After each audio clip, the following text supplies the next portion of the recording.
여러분이 그 예루살렘, 역사는 예루살렘 강대국의 그 쟁탈전이라 할 정도로 아주 비참한 그런 멸망당하고 다시 반복되는 그런 사건들이 굉장히 많았습니다.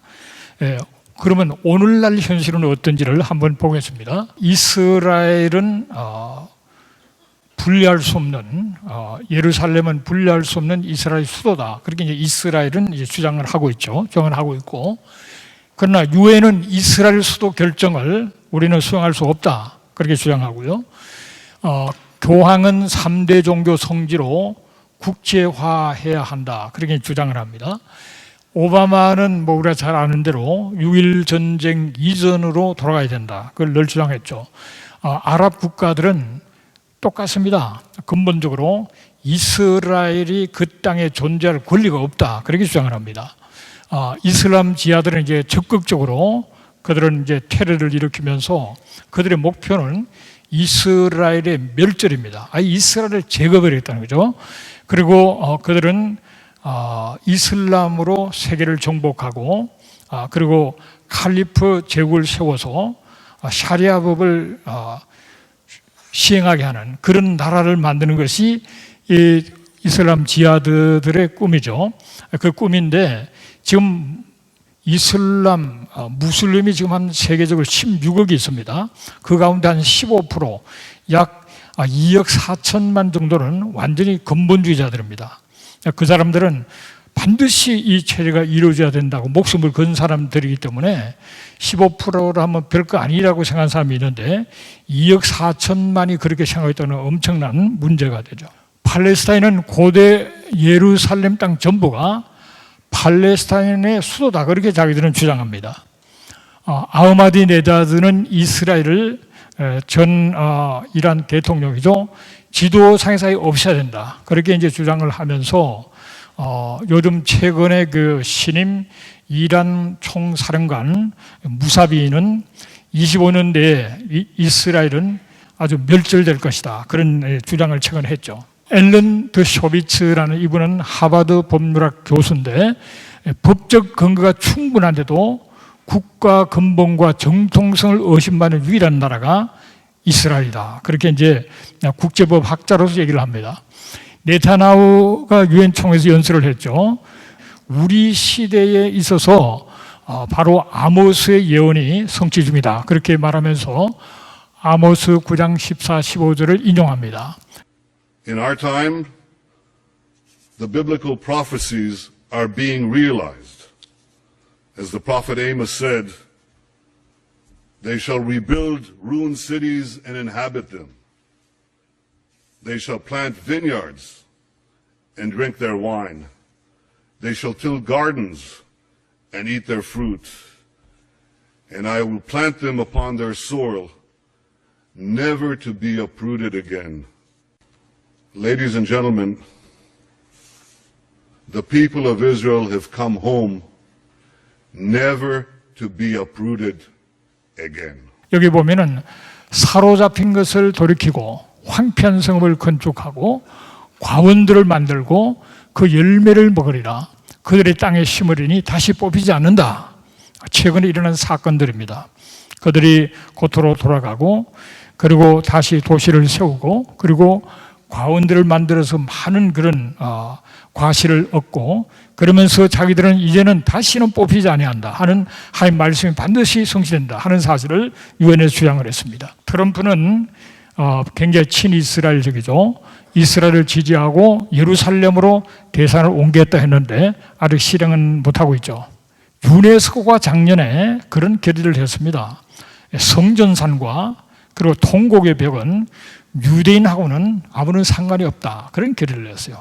기가 막힌 결의를 했는데 56명이 투표를 했는데요. 24명이 찬성을 하고 26명은 기권을 하고 오직 반대한 사람은 6명밖에 없었어요. 우리가 너무나도 성전산 통곡의 벽에 대해서 잘 알고 있는데 그 수천 년의 역사가 그게 있는 곳이 바로 그곳인데 그 자체를 부정하는 겁니다. 그래서 유대인하고는 상관이 없다. 그걸 결의를 했어요. 반성경적이죠. 그러나 믿지 않는 사람이야 뭐 그렇게 얘기할 수 있겠는데 그것은 반역사적입니다.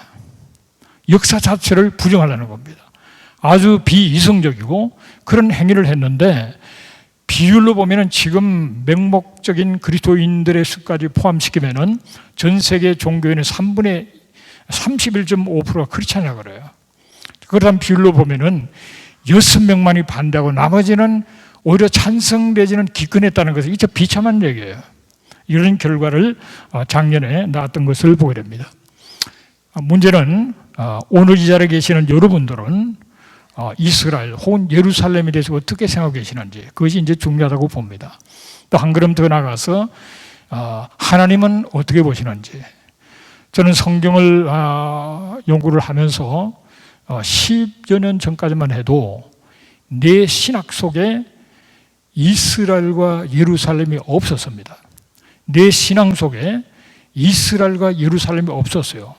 그저 옛날 하나의 이스라엘, 그 이스라엘을 통해서 결국은 하나님께서 메시아를 보낸 도구로 상했고, 예루살렘에서 예수님이 죽었던 과거의 추억의 도시 예루살렘, 또 옛날의 이스라엘만을 알고 있지 현재 하나님께서 섭리하시고 역사하시는 그 이스라엘과 예루살렘이 내 가슴팍에 없었어요.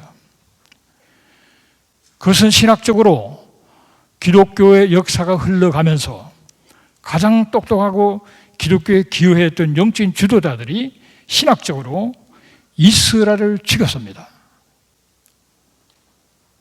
이스라엘은 끝났다. 이스라엘이 하나님이 약속하신 그 모든 축복과 언약은 이제는 교회가 대신한다. 이스라엘을 죽였어요. 그러나 하나님은 이스라엘을 죽이지 않았습니다. 하나님은 이스라엘을 여전히 관심을 가지고 역사할 뿐만 아니라 때가 되니까 역사 속에 하루 만에 이스라엘을 건국시킴으로 이스라엘은 여전히 살아있다는 것을 하나님이 증명하셨어요. 그리고 예루살렘을 회복시킴으로 말미암아 하나님의 가슴속에는 예루살렘이 얼마나 중요한 것인지를 말씀하고 있어요. 깨닫고 보니까 제가 쓴 책 제목이 하나님의 마스터 플랜인데 하나님의 완전한 최후의 하나님의 계획, 그것은 바로 새 예루살렘입니다. 창세기 1장 2장에서 에덴이 등장하고 하나님의 인생들을 지었었는데 3장에서 타락해버리잖아요. 그런데 하나님께서는 그 타락한 그 순간부터 구속의 계획을 세우시고 메시아를 보내실 것을 하나님께서는 말씀을 하시고 구속의 역사가 쫙 펼쳐집니다.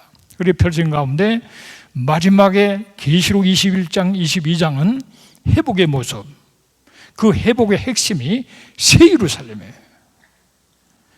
계시록 21장에 보면은 성경 구절의 3분의 2가 새 예루살렘 모습을 얘기하고 있습니다. 계시록 22장에서 초반에는 새 예루살렘에 대한 얘기고, 그리고 나머지는 다 그저 정리하는 내용으로 끝납니다. 하나님께서는 당신이 원래 계획한 것을 절대로 포기하지 않습니다.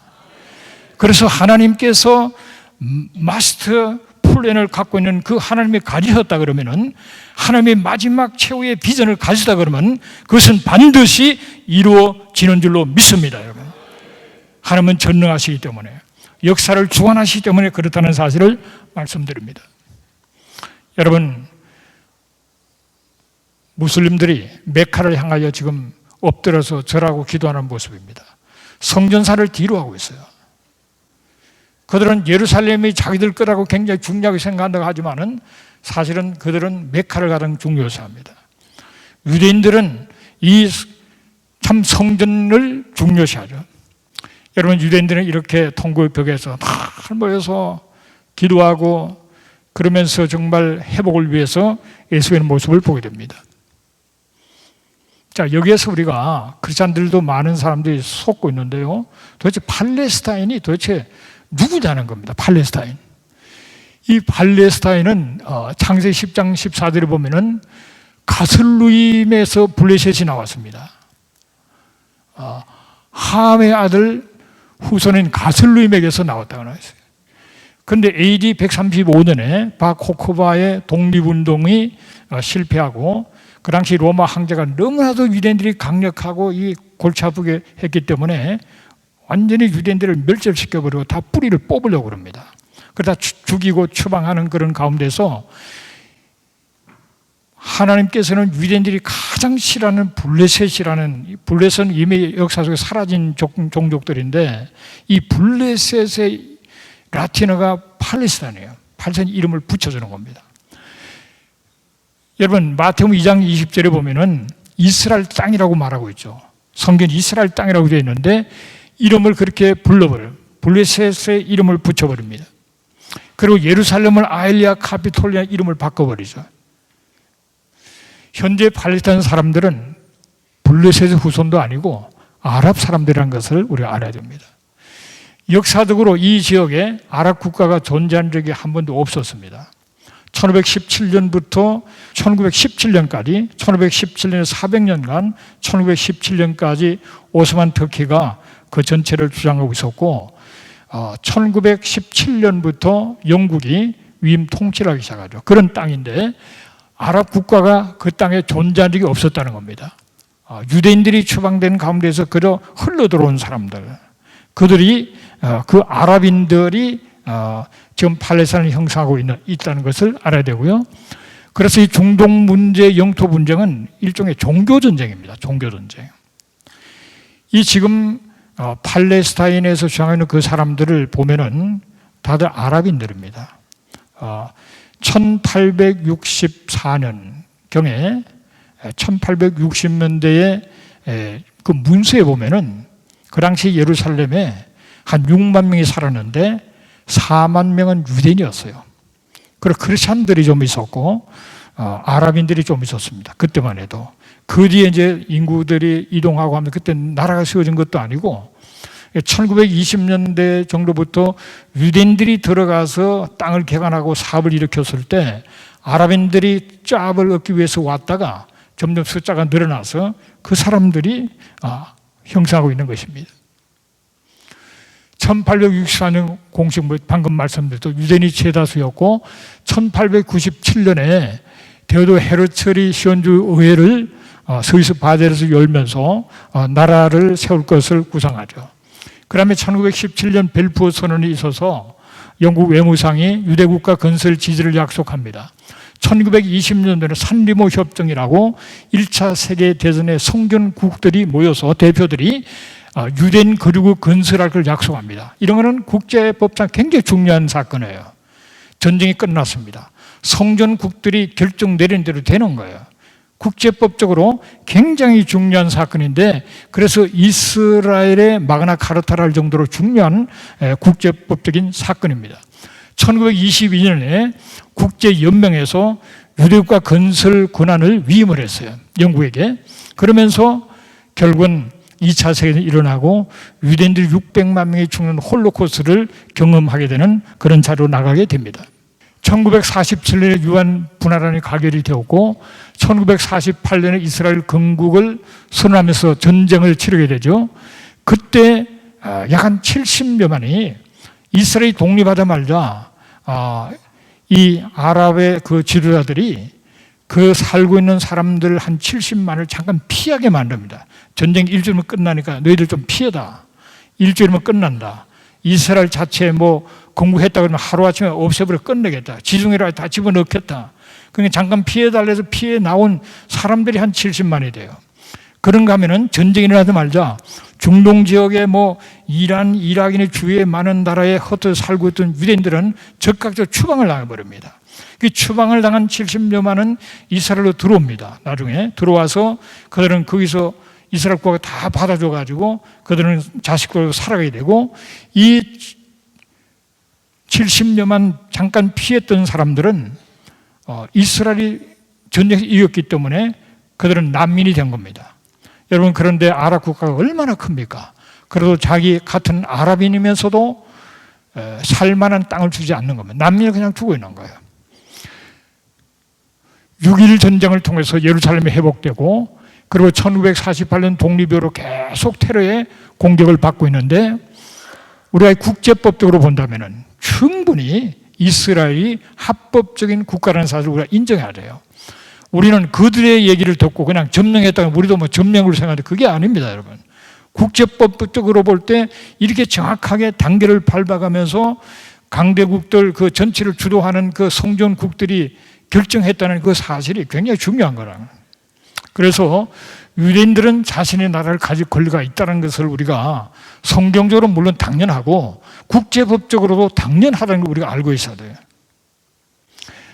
최근에 일어나는 일 가운데서 지금도 반유대주의는 홀로코스트 당시 못지않게 엄밀하게 엄청난 반유대주의가 지금도 극성을 부리고 있습니다. 그 가운데 하나가 BDS 운동이라고 보이콧, 다이베스트먼트 앤 생션이라고 그래서 이스라엘 사람들에게 물건을 팔지 말자. 불매운동, 물건을 사주지 말자. 그리고 투자는 다 회수하자. 그리고 제재를 가하자. 그리고 경제적인 제재로 말미암아서 그들이 팔레스타인 사람을 괴롭히는 걸 중지시키게 하는 그런 운동을 지금 일으키고 있습니다. 이 사실 굉장히 무서운 거죠. 경제 제재라는 것이. 경제 제재 계속 받으면 나라가 망하는 거죠. 물건 안 사주면 뭐 경제적으로 위축되고 결국은 망하는 거죠. 이렇게 공격을 하는데 문제는 교회도 이게 가담하는 사람이 있고 주로 대학가에서 여기에 동조하는 세력들이 많다는 겁니다. 단순한 논리입니다. 인권. 팔레스타인 사람들이 인권이 침해를 받으니까 이스라엘을 제재를 가해서라도 그렇게 못하도록 하자는 건데 깊이 들어가면 저는 그것이 아닌데 이렇게 오해를 받고 있는 겁니다. 여러분, 하마스가 공격을 하는데 그 하마스 공격 수없이 수백 발의 로켓을 쏘아대고 공격을 해서 사람이 죽어가는데 그들을 공격하고 제압했다고 해서 그걸 범죄 행위로 생각합니다. 그들이 공격하는 것에 대해서는 별 얘기가 없어요. 이상하게 지금 세상은 이 팔레스타인에 대해서 혹은 무슬림들이 하는 것에 대해서는 굉장히 관용을 베풀어요. 그러나 유대인들이 하는 것에 대해서는 계속적으로 크리스찬들까지도 공격을 합니다. 핍박을 하고. 그는 사탄의 하나의 업무라고 볼 수 있습니다. 여러분, 여기 지금 파란 초록색은 이슬람 공화국입니다. 그리고 가운데 저 손톱만한 빨간 게 저 이스라엘이에요. 조거를 먹겠다는 겁니다. 조거를. 옛날에 뭐 문둥이 콧구녕 마늘 빼먹는 말이 있어요. 얼마나 땅이 많습니까? 저기 비옥한 땅이 얼마나 많아요. 그런데 조거를 없애겠다는 거예요. 지금 이스라엘의 주위에 있는 이슬람 국가가 땅으로 보면은 672개가 됩니다. 그리고 빈 땅이 얼마나 많아요. 그런데 빈 땅 다 싫고 조거를 먹겠다. 조거를 달라는 거예요. 제가 성경을 보면서 깨달은 중 하나가 성경은 예루살렘 얘기입니다. 그것을 깨달을 때 성경이 막 뚫리는 걸 느꼈어요. 아, 성경은 예루살렘 얘기구나. 그래서 예루살렘을 등장시켜서 그 안에서 모든 구속의 역사의 일들을 이루시고 결국은 새 예루살렘을 통해서 모든 걸 완성시키고 그래서 새하늘 새 땅 새 예루살렘으로 나가는 거구나. 이 예루살렘이라는 이 단어를 성경에 딱 쳐보면요. 성경 프로그램에 딱 집어넣으면 767번이 나옵니다. 시온도 바로 예루살렘을 얘기하는 이 시온까지 한 900회 정도가 나옵니다. 그러나 코란에는 한 번도 안 나와요. 한 번도. 그리고 예루살렘을 히브리어는 예루샬라임이라고 그럽니다. 이걸 상수라 그래서 두 개의 예루살렘을 얘기하고 있습니다. 하늘의 예루살렘과 땅의 예루살렘을 얘기하고 있습니다. 자, 그럼 하나님은 어떻게 보시나? 하나님은 예루살렘은 하나님의 최대 관심의 도시입니다. 그래서 창세기 14장 보면은 처음으로 예루살렘 얘기가 나옵니다. 살렘왕 멜기세덱. 이 살렘이 예루살렘의 옛날 이름이 살렘이에요. 이 멜기세덱은 아주 신비한 사람으로 나오죠. 이 아버지도 없고 어머니도 없고 족보도 없고 시작도 없고 생명의 끝도 없는 사람. 하나님의 아들과 닮았다 그랬는데 그래서 바로 하나님의 제2위신 예수 그리스도의 육신적인 하나의 현현이다 이렇게 보는 사람도 있죠. 자관 이분은 살렘왕으로서 하나님은 바로 아브라함에게 이 멜기세덱을 만나게 함으로써 이 살렘 왕인 멜기세덱, 예루살렘이 얼마나 중요한가를 하나님 딱 보여주신 거예요. 예루살렘은 하나님께서 내가 친히 준비한 땅이라고 말합니다. 아브라함에게 하나님 이삭을 바치라 그랬을 때 이삭을 데려와서 바치려고 번제로 들어 칼을 뽑았을 때 하나님께서 중지시키고 나무 가지에 걸리는 수장을 통해서 번제를 드리게 하잖아요. 그래서 우리가 여호와 이레 하면 하나님께서 그 수장을 준비했다고만 이해하기 쉬운데 잘 보면은 땅 이름을 여호와 이레 하였다 그랬어요. 이 땅을 하나님께서 준비하신 땅이에요. 믿어서 이를 주님으로 축복합니다. 보통 땅이 아닙니다. 그리고 택한 이 성전과 예루살렘 내 이름을 영원히 두게 했다 그래 하나님이 이 땅을 소중하게 여기서 예루살렘을. 그리고 역대상에 보면은 다윗이 인구 조사를 했다는 것을 하나님께서 그 잘못을 지적하시고 징계를 내릴 때 전염병이 그래도 낫겠다고 선택을 하죠. 그래서 한 7만 명이 죽었을 때 그때 하나님 앞에 번제를 드리면서 하나님의 응답의 용서를 받았던 사건이 바로 이 모리아산, 그것을 아라우나 타작마당, 오르나니 타작마당이라는 한 그곳에서 있었던 것입니다. 바로 예루살렘이 모리아산이요. 모리아산에서 거기에서 하나님 앞에 번제를 드렸고 바로 그곳에서 성전이 세워집니다. 예루살렘은 내 이름을 두고 택한 이스라엘의 유일한 중앙성소라고 그랬습니다. 신명기에서부터 그게 나오고 있어요. 여호와께서 자기의 이름을 두시려고 택하신 곳. 신명기 여러 곳에서 하나님은 이스라엘 백성들이 약속의 땅 들어가기도 전에 하나님은 가르쳐주고 있는 것을 봅니다. 여호와께서 택하실 그곳이라고 말씀합니다.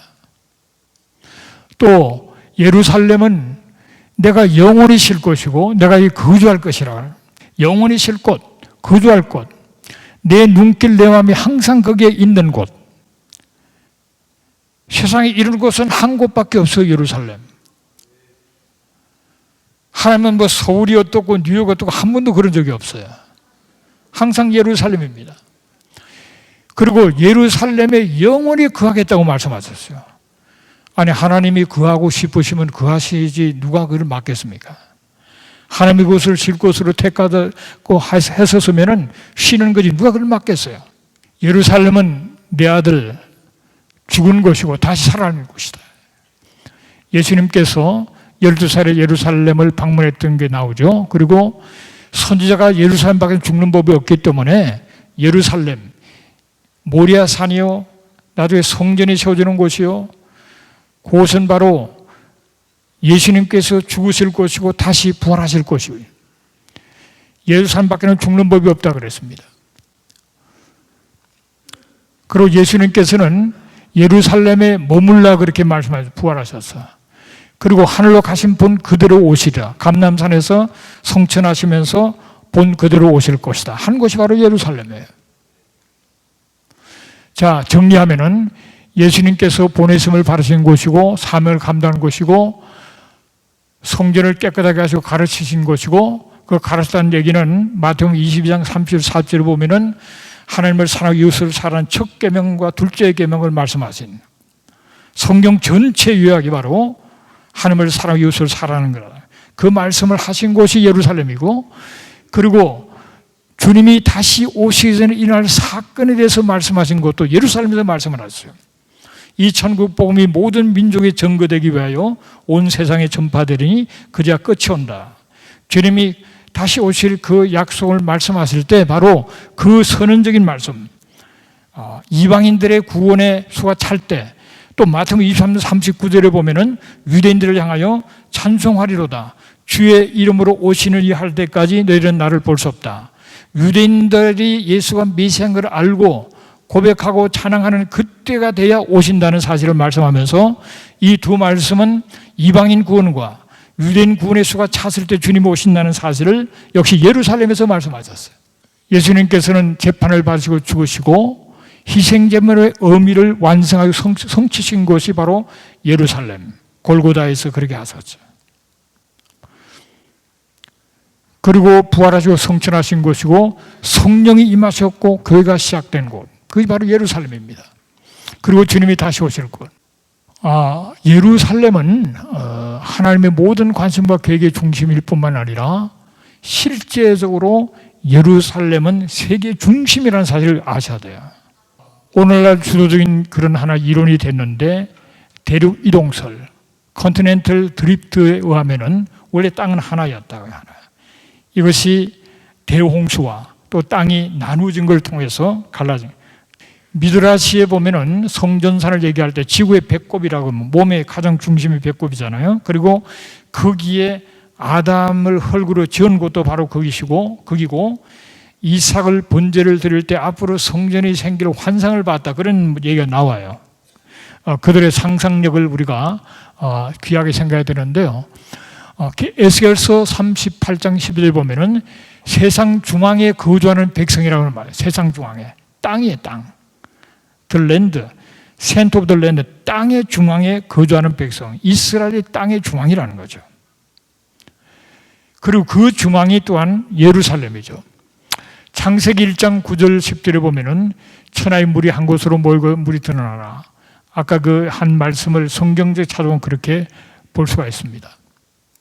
자, 여기에 하나님께서 에덴 동산을 지어섰고 가운데, 동산 가운데 생명나무와 선악을 알게 하는 나무도 있었고, 그리고 강이 네 강이 갈라져서 동산을 적시고 갈라져 네 근을 이었는데, 첫째는 비손이요, 둘째는 이 비손은 하일라 온 땅을 둘렀고, 기온은 구스 온 땅을 둘렀고, 그리고 셋째 강은 히델이고 넷째 강은 유브라데가 나옵니다. 히델은 티그스 강이죠. 티그리스 유브라데 강은 지도에 나오지만은 여기 좀 비손강하고 기온강은 나오지를 않죠. 그는 이 모든 땅이 변화되고 나눠지면서 지도상에 사라진 겁니다. 그런데 이 하일라 온 땅, 그러니까 비손은 하일라 온 땅을 둘렀다 그랬는데 이 하일라 온 땅을 이 제이 시몬스 이분의 연구에 하면은 아라비아 반도를 통칭할 수 있다. 그렇게 이제 봅니다. 그런 문헌이 있고요. 이것은 게인스 잔슨이라는 분이 지질학자가 킹 제임스 버전 바이블 오가나이제이션이라는데 그 연구하는 분인데 그 지질학자가 이 에덴의 강에 대해서 지리학적인 입장에서 글을 선교했어요. 그 글을 쓴 것을 보면은 최종적으로 이 사람이 추산하는 것은 강줄기가 이스라엘 예루살렘 중심에서 강이 거기서부터 물이 나와가지고 위쪽으로 가서 티그리스 유브라데 강을 형성하고 이 비손강과 기온강은 이쪽으로 틀어졌다는 거죠. 이 지각이 땅이 변동됐기 때문에 원래 하일라 땅이 사우디 저쪽인데 이렇게 되어서 에티오피아 애굽 땅으로 흐르는 강이 한 줄기 있고 한쪽은 저 예멘 쪽으로 흐르는 이것이 자기가 추산할 때는 가장 정확한 것 같다. 그런 이제 발표한 게 있습니다. 결론은 그겁니다. 에덴이 어디냐? 저는 그렇게 믿죠. 이스라엘이 에덴이었다는 거죠. 그리고 그 에덴 동산, 에덴의 중앙이 예루살렘이었다는 거예요. 그래서 그 에덴의 중앙에서 가운데 있는 선악을 알게 하는 실과 나무를 따먹고 범죄를 했는데 그것을 다시 회복시키기 위해서 바로 그곳에 가서서 나무에 달려서 죽으심으로 아담 하와 범죄한 바로 그것을 다시 회복시켰다는 거죠. 이해가 잘 안 되시죠? 네. 너무 처음 들었기 때문에. 네. 그런데 잘 생각해 보십시오.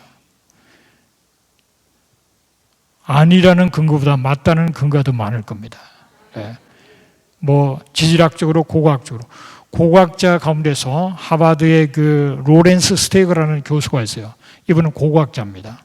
그분이 쓴 글에도 보면은 그렇게 나옵니다. 예루살렘을 에덴 중앙으로 봅니다. 그런 학자들이 있습니다. 제가 쓴 책에 보면은 예루살렘이 에덴의 중앙이라는 성경적 근거를 12가지를 제가 설명을 하고 있어요. 마지막 결론에. 하나님은 오묘하시기 때문에 그렇게 함부로 하시는 게 아닌 거예요. 하나님은.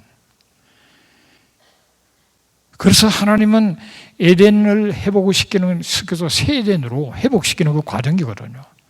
그런데 어디서 하겠습니까, 여러분? 동산의 한 가운데 선을 알게 하는 나무 열매를 먹음으로 타락하고 죽음에 처했는데 원죄를 대속하시고자 타락한 바로 그곳에서 예수님은 나무에 달려 죽으셨다는 거예요. 할렐루야.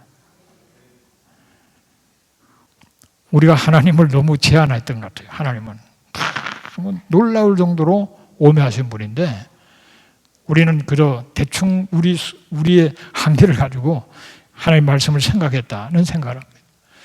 다시 살아나셔서 생명의 떡이 되신 거예요. 생명의 떡이라는 얘기는 아니에요. 생명나무, 생명의 떡이 되신 거예요.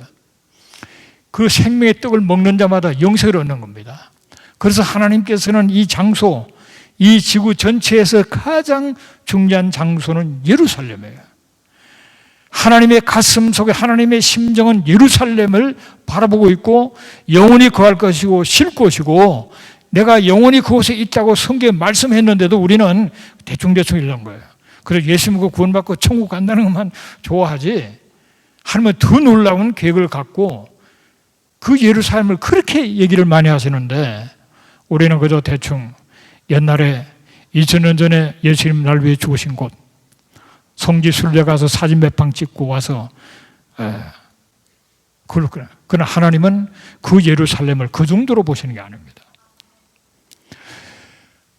그 한 장소 예루살렘과 한 민족 이스라엘을 택하셔서 어떤 사람은 그래요. 자꾸 이스라엘 얘기하면은 뭐 이스라엘만 최고나 그럽니다. 여러분 이스라엘은 우리를 구원하기 위해서 쓰임을 받은 거예요. 우리가 더 나은 겁니다. 한번 이스라엘 민족처럼 고생 한번 해보실래요? 제가 이름이 폴인데요. 제가 폴이야 그러니까 누가 친구가 그러더라고요. 잘해봐라. 바울이 얼마나 직사게 고생했는데 잘해봐라 그러는 거예요. 여러분 이스라엘은 우리를 위해서 너무 많이 희생을 한 거예요. 우리가 절대로 이스라엘 되려고 하면 안 돼요. 얼마나 고통스러운데. 그러면서 결국은 그들도 구원을 받고 우리도 구원받은 한 세 사람을 이루는 거란 말이죠. 이 모든 사실을 거부하는 것은 궁극적으로 우리가 하나님의 권세를 부인하는 것과 마찬가지입니다. 하나님의 말씀을 바로 받으시기를 주의 이름으로 축복합니다. 자, 이거는 제가 성경을 보는 것에 대해서 잠깐 생각해 봤는데요. 이 저자의 목적과 의도가 독자인 우리에게 전해져야 되는데 그러기 위해서 이제 텍스트인 성경이 우리에게 주어졌잖아요. 그런데 성경을 우리가 바르게 해석하지 않으면 엉뚱한 답이 나와버리는 겁니다. 성경을 통해서 하나님의 의도와 목적을 알아야 되는데 성경을 바로 안 보면 이상한 답이 나와버려요. 그래서 성경을 바로 봐야 되는데 복음주의 해석학에서는 역사적이고 문법적이고 문자적인 해석을 중요시합니다. 그래서 그런 방법으로 성경을 해석하는데요. 그런데 우리가 뻔히 알면서도 역사적이고 문자적이고 문법적으로 해야 되는 것을 모르는 게 아니에요. 그러나 우리가 너무나도 쉽게 비유로 풀어버리고 영적으로 풀어버리는 겁니다. 영적인 요소가 있어요. 비유도 있는데 비유법이라는 것이 이 문법 속에 다 들어가 있잖아요. 비유도 있고 뭐 다양한 종류가 있죠. 다양한 종류 있는데 우리는 잘 이해가 안 되면 그냥 쉽게 그냥 비유, 상징. 그러니까 이스라엘 축복은 그냥 우리 거다 자기 남들 생각해버리는 거죠. 어떤 분은 그래요. 너무 문자적으로 해석하지 말라 그래요. 문자적으로. 그럼 문자로 해석해야 되지. 문자적으로 해석하지 말란 말이 아주 모순적인 말이에요. 그 문자적으로 해석하지 말라는 것은 영적인 부분까지 문자적으로 막 그렇게 하지 말라 그 뜻이지. 저도 장로회 신학을 공부했고 개혁주의 바탕에 서 있는 사람입니다. 그리고 무천론자였고 그랬는데 나중에 깨닫고 보니까 내가 너무나도 성경 말씀을 문자로 봐야 될 걸 영적으로 그냥 봐버린 거예요. 영적으로. 문자적으로 하면 영적으로 보니까 이스라엘은 끝났고 우리가 이스라엘이다. 우리가 아브라함의 자손이다. 물론 예수를 믿으면 우리도 아브라함의 자손이 됩니다. 영적으로. 아브라함의 자손이고 복을 받지만은 그렇다고 이스라엘이 없고 내가 대신하는 게 아니에요. 육적인 아브라함의 자손이고 우리는 영적으로 그게 편승해서 은혜를 받고 축복을 받는 건데 이스라엘은 끝났고 우리가 다 받다 이렇게 생각하면 잘못이라는 거죠. 은약이라는 것은 수행 언어라고 얘기하세요. 하나님이 은약을 했으면은 그거는 그냥 말로 하는 게 아니고 행동으로 옮기시는 반드시. 그 하나님을 믿어야 되는데 창세기 12장에서 하나님은 내가 지시할 땅으로 가라 그러잖아. 아브라함에게. 땅 얘기를 합니다. 그리고 너희 민족이 창대하고 축복을 받는다고 얘기합니다. 그러면서 복의 근원이 되어서 참 축복의 근원이 된다는 사실을 말씀하세요. 그거 아브라함이 그런 축복해달라는 거 아니에요. 하나님이 택하시고 하나님이 일방적으로 그렇게 선포해버리고 약속을 해버리신다고요. 하나님이 스스로 해놓고 안 지키면 하나님이 아니잖아요. 우리는 하나님의 절대주권을 믿는 사람들이잖아요. 그럼 하나님이 하신 언약은, 조건부 언약은 우리가 못하면 이루어지지 않지만은 무조건적이고 영원한 언약은 하나님의 전능하심으로 반드시 이루신다는 것을 우리가 믿어야 되잖아요. 그리고 창세기 15장에 보면은 하나님께서 아브라함에게 사체를 쪼개놓고 그러면서 아브라함 잠든 사이에 불로 그렇게 통과하시면서 아브라함에게 말씀하십니다. 그것은 내 후손이 남은 나라 땅에 가서 400년간 많은 고생을 하다가 나중에 많은 재물을 가지고 나오게 된다. 그리고 너희 후손들이 갈 땅은 애굽 땅에서 유라데까지 그 땅이다. 거기는 지금 가나안 10족속이 살고 있다. 하나님이 그렇게 말씀하세요. 이삭이 태어나기 전에, 이스마엘이 태어나기 전에 창세기 15장에서 일방적으로 하나님께서 미래를 다 보여주시는 거예요. 이스라엘 백성들이 애굽 땅에 들어가서 거기서 430년 머무는데 30년은 요셉이 있어서 잘 지내다가 400년을 고통을 받고 나오게 되죠. 4대 만에 나오게 되는데 아예 이삭이 태어나기 전에 하나님은 벌써 그 말씀부터 하시는 겁니다. 앞으로 일어날 일을. 약 한 600년 전에 벌써 하나님 말씀을 하시는 겁니다. 그게 바로 우리 하나님이십니다. 그 하나님의 약속을 절대로 하나님은 변개하지 않으십니다. 예레미야 31장, 에스겔 36장에 새 언약이라는 얘기가 나오죠. 그것은 바로 성령을 통해서 우리의 마음속에 법을 두고 하나님을 믿도록 만드는 그런 하나님의 새로운 언약의 축복을 주겠다고 말씀하셨는데 이게 바로 유대인들을 위해서 한 거예요.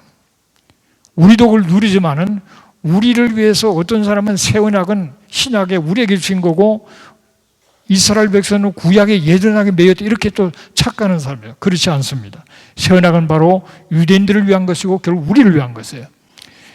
우리는 이스라엘의 세상적이고 민족이고 정치적이고 문제도 많은 이 나라가 중요한 나라고 이 나라를 통해서 결국은 하나님의 나라를 이루어져 나가게 되고 우리가 이 어떤 하나님의 나라를 얘기할 때 영적인 실체로만 보면 안 되는 거예요.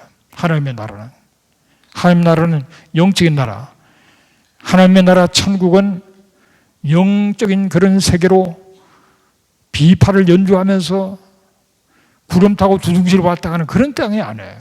하나님의 나라는 앞으로 이 땅에 임하게 되고 자연적이고도 초자연적이고 물리적이고도 영적인 그런 하늘과 땅이 하나가 된 그런 나라가 앞으로 우리에게 주어진다는 거예요.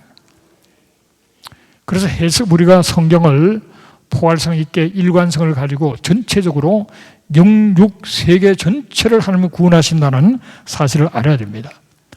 이걸 믿고 순종하고 언약의 성취를 바라보시기를 주의 이름으로 축복합니다. 앞으로 예루살렘에 일어날 일들, 하나님은 자기의 비밀을 그종 선자들에게 보이지 아니하시고는 결코 행하심이 없다 그랬습니다. 자기의 종들에게 비밀을 보이지 않고는 행하지 않는다는 겁니다. 반드시 앞으로 큰 사건들은 이미 하나님이 다 말씀하신 것을 행하시는 것이 말씀 없는 게 행하시는 게 아니에요. 그래서 우리가 말씀을 중요하게 생각해야 되는 겁니다. 여러분 이사야 66장 8절에 보면 나라가 어찌 하루 만에 생겼냐 그래서 이게 무슨 말인지를 몰랐습니다. 그러나 1948년 이스라엘이 하루 만에 독립을 선언하고 나라가 딱 탄생했을 때 이 말씀이 이루어졌구나 알았습니다. 약 한 2600년 후에 생긴 말씀의 성취입니다. 예루살렘이 이방인의 때가 차이가 이방인들의 발필이라고 주님이 말씀하셨는데 이 말씀의 성취 회복하는 데 있어서 1900년이 걸렸어요. 여러분 하나님의 천년은 하루나 마찬가지입니다. 우리가 성급하게 앞으로 일어날 일들에 대해서 우리가 먼저 그냥 적당히 해석하면 안 됩니다. 반드시 하나님은 당신의 계획을 이루시는 겁니다. 자, 앞으로 일어날 일들이 성전이 세워질 겁니다. 오마르 사원을 691년에 이슬람들이 세웠고 아락사를 751년에 세웠는데 제3성전 얘기하면은 이게 엘러지 반응을 보이는 분들이 많습니다. 저도 그래서요. 성전이 왜 필요하냐? 예수님이 우리를 위해서 영원한 제사를 드렸는데 더 이상 무슨 제사가 필요하며 왜 성전이 필요하냐? 그런 생각을 했죠. 여기 많은 분이 그런 것 같아요. 저도 그렇게 생각했어요. 그런데 성경에 보면은 멸망에 가장한 것이 거룩한 곳에 선 것을 보거든 그랬어요. 멸망에 가장한 것, 저 그리스도를 말합니다. 거룩한 성전에 보거든 읽는 자는 깨달아진다 그랬어요. 또 하나님의 성전과 제단 그 안에 경배하는 자들을 청량할 때 계시록 11장에도 하나님의 성전이 나옵니다. 우리가 쉽게 생각할 때 우리가 성전인데 성령의 전이요 성전인데 무슨 또 제3성전이 필요하나 그렇게 생각합니다. 그러나 여러분 우리는 필요 없을지 몰라요. 내가 하나님 앞에 필요 없을지 모르지만은 하나님의 구속의 역사의 계획 속에는 그것이 들어가 있습니다. 그래서 필요한 거예요. 우리 개인적으로 신앙생활 아무 상관이 없어요. 그러나 하나님의 구속의 역사의 진행 속에 그것이 포함되기 때문에 때가 되면 성전도 지어줄 것이라 하는 것을 성경 말씀에서 우리가 내다볼 수 있는 겁니다. 여러분 예루살렘 성전을 솔로몬이 지어가지고 그 다음에 바벨론의 예루살렘 성전이 불타버리고 70년 만에 다시 성전을 또 스룹바벨 성전을 세우잖아요. 그러다가 AD 70년에 그 성전이 스룹바벨 성전이 나중에 헤롯이 리모델링 헤롯 성전을 하는 그 성전, 예수님도 공생애 때 들어가시고 말씀을 선포하시고 했던 바로 그 성전이 AD 70년에 로마를 통해 다 불타버리고 망해버리잖아요. 그러면은 따져보면은 예루살렘 성전이 959년간 존재했어요. 70년간 바빌론 포로 70년 동안에는 성전이 없었죠. 부서져 버리고 타버리고.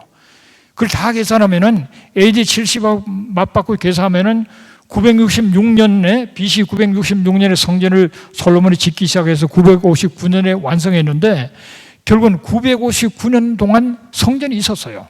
성전이 있었는데 지금은 그 자리에 이렇게 오마르 사울이 서 있지만은 예수님께서 오셔서 죽으시고 부활하시고 성령이 임하셨을 때 그때 성전이 여전히 있었어요. 초대교회 때 성전이 있었습니다. 성령이 강림하신 게 AD 30년 초반인데 70년에 성전이 불타버렸으니까 약 40년간은 성전도 있고 교회도 있고 함께 나간 거예요. 그래서 베드로도 성전에 가보기도 하고 그러면서 교회가 형성이 되어서 그렇게 갔습니다. 우리가 지금 교회를 믿고 있는데 그 사람들이 유대인들이 믿으면 그들은 그렇지 않은 말보다는 메시아닉 주라는 말을 쓰기를 좋아한다고 그래서 그렇게 쓰고 있지만은 그들이 잘 몰라서 아직도 성전이 필요하다고 해서 우리가 그걸 잘못하게 생각하면 안 되는 겁니다. 유대인들은 자기들이 필요한 거예요. 또 우리는 구속의 역사 진행 속에 필요한 겁니다. 불후의 사람 멸망의 아들 적그리스도도 하나님의 성전이라는 데 자기를 하나님이라고 내세울 것이라는 거예요. 때아르면 성전도 지어지고 이 적그리스도가 내가 하나님이다 할 때가 온다는 겁니다. 아버지 적그리스도가 탁월한 지혜를 가지고 엄청난 국제적인 문제를 해결할 거예요. 그러면 인기가 짱이 될 겁니다. 그러면 막 기자들이 가서 인터뷰를 할 거예요. 어떻게 그렇게 그 귀한 일을 아무도 못한 일을 하셨습니까? 당신이야말로 하나님 아닙니까? 이랬을 때 Yes, I am. 그럴 거라는 거죠. 그러면서 하나님의 성 자기가 하나님이라 할 거라는 겁니다. 그는 하나의 추산인데 저는 이런 일들이 없었잖아요. 앞으로 있을 거라는 겁니다. 그러면 성전이 있어야 되죠. 불반 자가 나타나니 주 예수께서 그의 입에 기운으로 그를 죽이시고 강림하여 나타나실 것이다. 너희가 하나님의 성전이라 그랬죠. 또 한 영원한 제사를 드리셨다 그랬고 다시 죄를 위해 제사 드릴 것이 없기 때문에 우리는 성전이 필요가 없는 거예요. 우리가 성전인데 그리고 주 안에서 성전이 되어가고 모든 믿는 자들이 하나의 성전을 또한 이루잖아요. 그래서 보이지 않는 교회를 이루고 있잖아요. 그렇다고 해서 우리가 구속의 역사 진행하는 가운데서 아주 예수를 안 믿는 유대인들이 그를 필요로 하고 그 가운데서 적그리스도 등장을 다 생각할 때 제3성전을 우리가 함부로 그게 뭐 필요하냐 그런 얘기를 하면 안 되는 겁니다. 지금도 목숨을 걸고 제3성전을 지으려고 하는 분들이 있어요. 예루살렘에 전투가 있게 될 겁니다. 모든 민족, 사면 모든 민족이 취하게 하는 잔이 되고 무거운 돌이 되고 천하만국이 그것을 치르고 모일 것이다. 지금 유엔은 이스라엘을 굉장히 적대시하고 있습니다. 유엔이 이스라엘 적대시하고 있어서 계속 이스라엘에 대한 반대적인 그런 결단을 많이 통하고 지금 시간이 없습니다. 예수님은 그의 발이 예루살렘 앞 동쪽 감람산에 서신다 그랬습니다. 여러분, 예루살렘이 중요한 거는 예수님이 다시 오실 때 그게 발판이에요. 그게 서야 된다는 거예요. 그게 서울에 이렇게 발 디딘 게 아니에요. 뉴욕도 아니고 예루살렘에 발을 디디게 되나요? 그러면서 원수들을 제압하고 만왕의 왕 만주의 주가 등장하게 됩니다. 그때 예루살렘 주민들이 완전히 다 몰살할 그 지경에서 그때 주님이 등장하고 그 주님을 바라볼 때 그들이 찌른 자였다는 것, 바로 예수였다는 사실을 알고 굉장한 회개와 주님께로 나오는 역사가 있게 된다는 거죠. 그리하여 온 이스라엘 군을 받는다는 겁니다. 메시아 왕국의 수도가 예루살렘이라는 것은 성경에 여러 곳에서 나옵니다. 다윗이 항상 내 앞에 등불을 가지고 있게 하리라. 다윗의 우선인 예수 그리스도, 그분이 바로 메시아로서 당신이 다스리는 나라가 올 텐데 예수님도 큰 임금의 성이라고 그랬어요. 예루살렘을 큰 임금의 성, 큰 임금, 만왕의 왕입니다. 그분은 바로 예수 그리스도입니다. 그분의 성이라는 것을. 예루살렘을 하나님께 세우신다 그랬습니다. 나의 왕을 내 거룩한 산 시온에 세웠다 그랬습니다. 여호와가 천하의 왕이 되고 예루살렘 왕이 된다 그랬고 이방 나라들 중에 남은 자가 해마다 만군의 여호와 경배하며 초막절을 지킬 것이다 그랬습니다. 다른 제사는 절기는 필요 없을지 몰라도 초막절은 감사하며 지켜야 될 날이 올 것이라는 거죠. 여호와의 전에 산 모든 산국들이 굳게 설 것이고 만방이 그리로 모여들 것이고 율법이 시온에서부터 나올 것이요 여호와의 말씀이 예루살렘으로부터 나올 것이라고 그랬습니다. 이사야 2장을 저는 옛날에는 그렇게 해석했어요.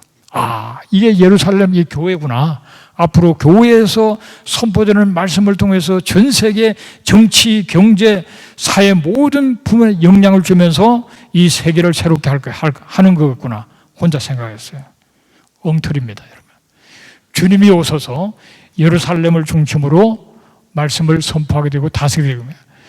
그러나 우리는 이스라엘 백성들이 중요하지만은 더 중요한 것은 이스라엘 백성들 가운데 믿는 예수가 메시아를 믿는 자들이고 또 우리도 예수가 메시아를 믿기 때문에 그 가운데 열심히 우리가 충성하면은 주님이 다스리는 그 나라에 함께 왕도로 탄다고 그랬어요. 메시아 왕이 함께 왕도로 타는 만왕의 왕을 섬기면서 왕도로 타는 그 자리에 오늘 여기 계신 모든 분들이 함께 하시기를 주의 이름으로 축복합니다. 어떤 분은 그래요. 나라도 없는데 무슨 왕도로 타면 어떻게 하나. 여러분 걱정하지 마세요. 새하늘 새 땅, 하늘이 새로우고 땅이 새로워지면 온 우주가 다시 새로워집니다. 우리 개혁주의 신학에서는 하나님의 절대 주권을 우리가 인정하죠. 그래 자타가 공인하는데 하나님의 절대 주권을 인정한다고 하면서 우리는 자기 남대로 성경을 해석해서 하나님의 절대 주권을 인정 안 하는 경우가 많아요. 그걸 우리가 조심해야 됩니다. 자, 이 굉장히 중요한 얘기를 하나 해야겠는데 앞으로 하늘이 큰 소리로 떠나고 뜨거운 불에 풀어지고 모든 일이 드러나게 되고 새하늘 새 땅을 바라보게 된다 말씀했습니다. 그런데 여기서 새하늘 새 땅을 창조한다 그랬는데요. 그리고 여호와가 새 일을 세상에 창조했다 그랬고 새하늘 새 땅, 새로운 얘기가 많이 나오죠. 그런데 이 새라는 단어가 히브리어는 하다시고 헬라어는 카이노스입니다. 질적으로 새로워지는 거라, 질적으로. 굉장히 중요한 포인트예요. 저는 옛날에 다 불타버리고 없어지고 새로 만드시는 걸로 알았어요. 이 더러운 세상 빨리 그냥 다 불타버리고 없어져라 그랬는데 그게 아니에요. 질적으로 새로워요. 이 네오스라는 단어는 시간과 기온이 새로워지는 겁니다. 그런데 네오스를 쓰고 있지 않아요. 카이노스를 씁니다. 카이노스. 그러나 갱신이 되는 겁니다. 새하늘 새 땅은 다 없어지는 것이 아니고 연속성과 철저히 갱신된 세계, 이 주장을 신학자들이 보니까 생각보다 많이 그렇게 주석을 하고 있어요. 마이클 윌리엄스나 안토니 후쿠마 다 그렇게 주장합니다. 새하늘 새 땅은 새로워지나 불에 타고 녹아지만 원래 그대로예요.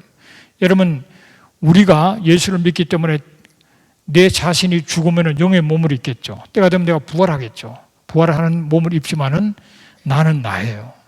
나는 납니다. 새로운 게 만들어졌는데 나는 난 거예요.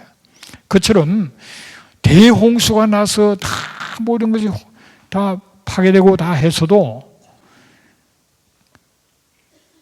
이 지구는 그대로 남아 있었잖아요.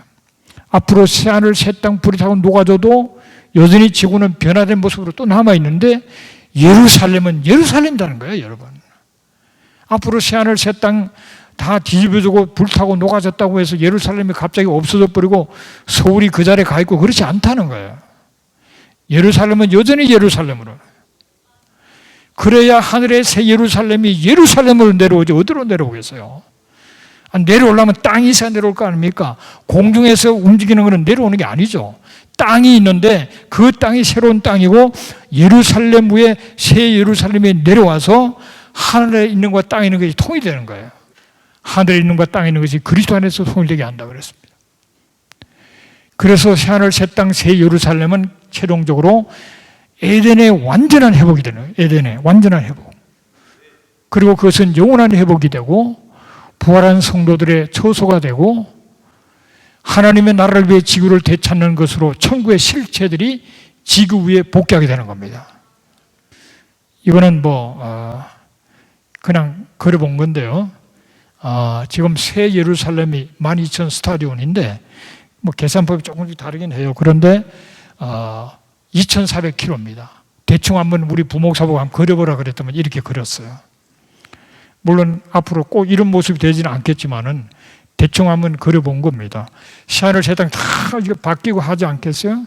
근데 이제 위에서 새 예루살렘 내려와서 예루살렘으로 내려오죠. 그래서 하나가 통일이 되고 그 가운데 우리도 거할 것이고 온 새로운 세계의 본부가 여기가 되는 거죠.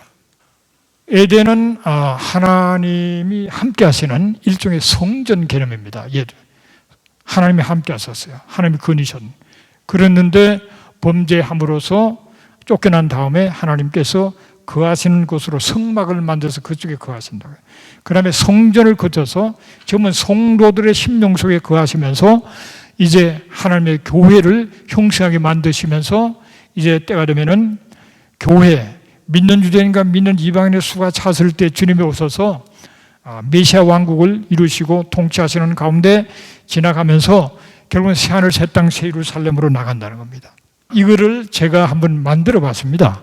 예루살렘을 중심으로 과거 현재 미래를 봤을 때 에덴의 동산 중앙이 예루살렘이라는 거고 그 사이에 하나님 아브라함을 택해서 멜기세덱을 통해서 예루살렘을 등장시키고 관심 있는 곳을 알려주시고 모리아 바로 예루살렘에서 이삭을 바치게 하시고 다윗으로 예루살렘을 정복하게 하시고 아라우나 다락마당에서 번제를 드리게 하시고 거기에 솔로몬 성전이 서고 제이슨 스룹바벨의 성전 선 것이 바로 예루살렘인데 메시아가 오셔서 때가 되면 마지막에 예루살렘으로 입성해가지고 결국은 십자가에 못 박혀 다 이루셨다는 거예요.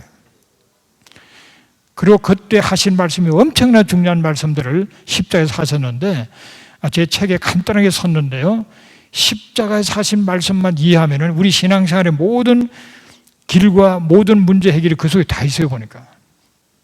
그리고 그곳에서 부활하셨고 성천하시고 성령을 보내셨고 교회가 시작됐고 앞으로 제3성전이 설 것이고 주님이 다시 오실 것이고 메시아 왕국의 수도가 될 것이고 그리고 새하늘 새 땅 새로운 갱신을 통해서 새된 새 예루살렘이 우리에게 영원히 주어진다는 거예요. 자, 기도하시고 전파하셔서 유대인들이 예수를 믿도록 민족해야 되고 전파하는 것 가운데서 그들이 고토로 돌아가서 민족이 회복되도록 지난 역사 속에서 1800년 말에는 한 4, 5만밖에 없었던 유대인들이 지금 650만이 모여 살고 있습니다. 아직 더 들어가야 돼요. 그 일을 우리가 감당해야 되고요. 이방들이여 그랬잖아요.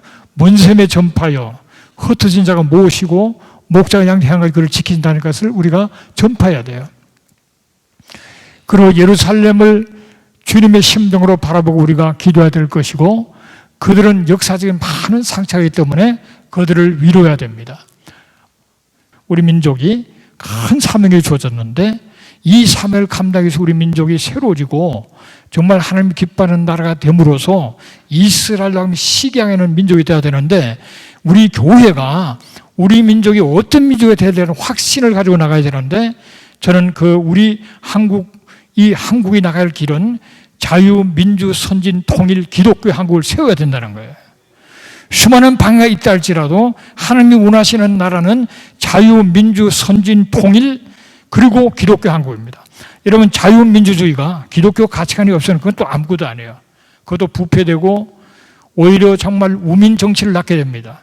그러나 기독교 정신을 가진 사람들이 하나님을 사랑하고 이웃을 사랑하고 섬기는 그런 가치관을 가진 사람들이 자유민주주의를 할 때 꽃을 피우게 되는 겁니다. 그래서 우리 교회는 자유민주 선진 통일 기독교 한국이 되기 위해서 우리가 열심히 기도하고 그 반대 세력을 향하여 우리가 기도로 그들을 극복해야 되는 것입니다. 예루살렘을 바라보고 때를 분별하시고 주의 백성들과 함께 기뻐하면서 깨어 기도하는 여러분 되시기를 주의 이름으로 축복합니다.